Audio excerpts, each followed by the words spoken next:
Kush është Vuk Hamoviqi? Vuk Hamoviqi është djali i ish generalit të armatës sërbe, i cili ka marrë pjesë në disa luftra të ish Jugosllavisë, të përfshirë dhe Republikën e Kosovës sot. Pra djali njerëz të cilët kanë luftu kundër nesh. Dhe mos harrojmë që në Kosovën tonë kem shumë familje që kanë humbur më dashurit e tyre. Kem shumë martirë që kanë dhënë jetën për Kosovën. Kadal.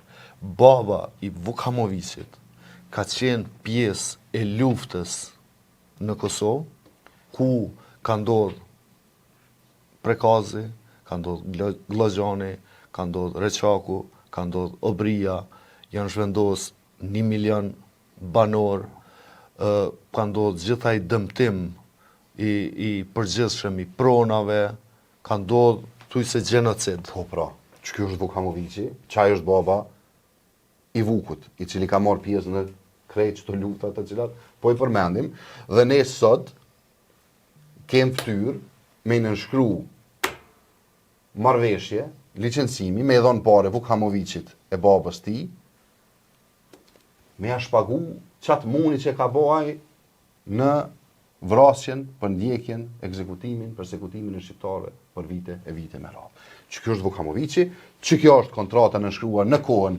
e Albin Kurtit, kur ka hyp në pushtet në vitin 2021, dhe kjo kontratë është valide dhe vazhdon me qenë valide deri në vitin 2026. Pra, Vuk Hamoviqit ju jepen transaksione, jo sanksione.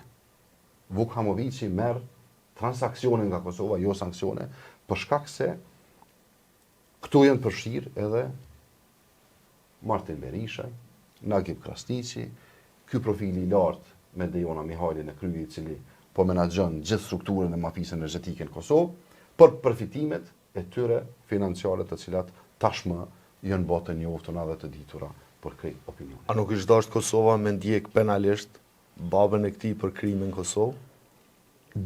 Mendoj që dytë. Edhe ato për krime, sepse edhe kjo është krim që ka bëu Vuk Hamoviqi. Jo, po flas për krime lufte. Krimet e luftës, patjetër se po, mirë po, ja që situata është e kundërt me atë që ish dashur me qenë, realisht.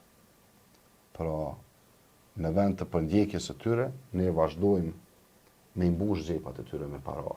Dhe atë duke ju marrë qytetarëve të Republikës Kosovës me çmimet e fakturës së energjisë elektrike, e cila është dyfishu që nga ardha në pushtet e Albin Kurtit, çmimi i rrymës ka hyp mbi 100% për qytetarët e Republikës Kosovës, dhe po shihet se ku po përfundojnë këto para, ku po shkojnë këto